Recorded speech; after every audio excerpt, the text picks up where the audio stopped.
Welcome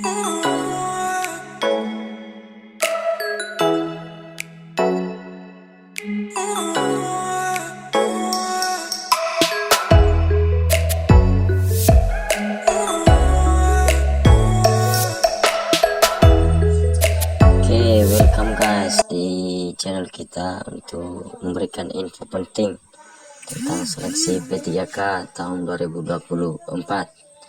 Jadi di sini pada tahun 2024 ada beberapa info untuk seleksi CPNS dan P3K tahun 2024. Dan Bapak Ibu honorer dan juga fresh graduate wajib tahu beberapa hal atau 4 info penting ini karena untuk persiapan ke depan.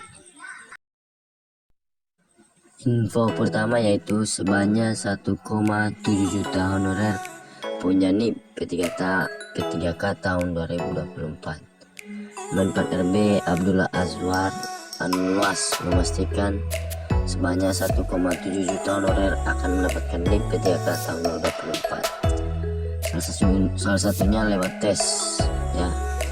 Di sini Bapak Ibu dia menjelaskan bahwasanya tahun ini tahun 2024 semua honorer akan diangkat menjadi P3K, dan itu pun walau mengikuti ujian P3K tahun ini hanya formalitas.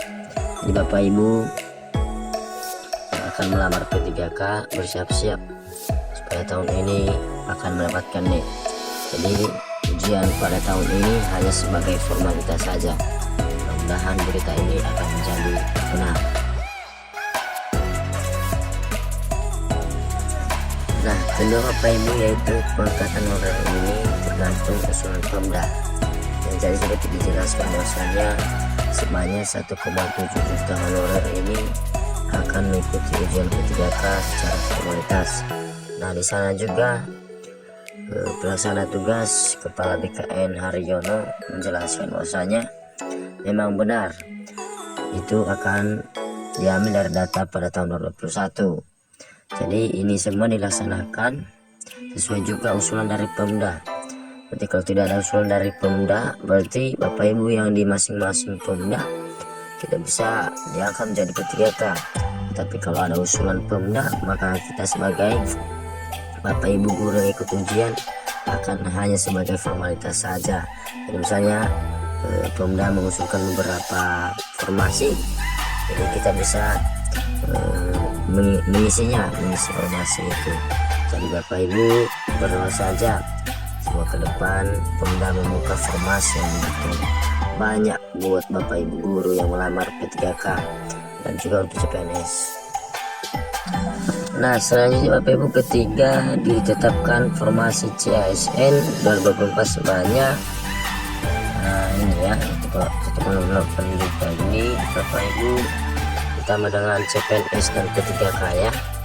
Jadi ini istilahnya Bapak Ibu pengangkatan ini dan formasi P3K ini Bapak Ibu dan juga CPNS ini bertahap Bapak Ibu. Nah, jadi formasinya ini di tahun 2024 bertahap ya.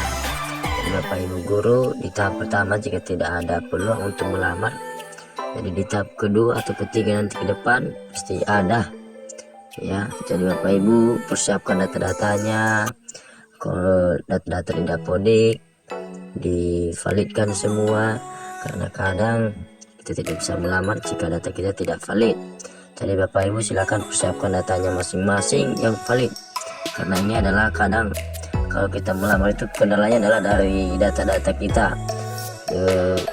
terutama adalah verifal ijazah. Jadi Bapak Ibu silakan verifal ijazah cepat.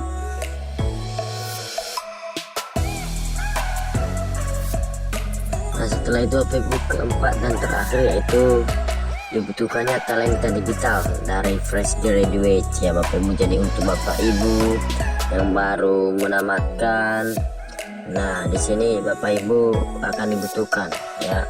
Kenapa? Karena banyak juga yang baru menamatkan tidak bisa melamar tahun-tahun lalu ya, karena tidak ada formasi. Jadi di sini kata Anas, kalangan fresh graduate itu diutamakan. Kenapa? Yang akan menjadi eskalator nanti mesin operasi dan pelayanan publik. Nah biasanya itu mereka membutuhkannya dari bagian yang lain, misalnya lokal, nasional ya. Jadi Bapak Ibu, bagian-bagian pertanian, perindustrian, pariwisata, produksi, UMKM, perdagangan dan sebagainya.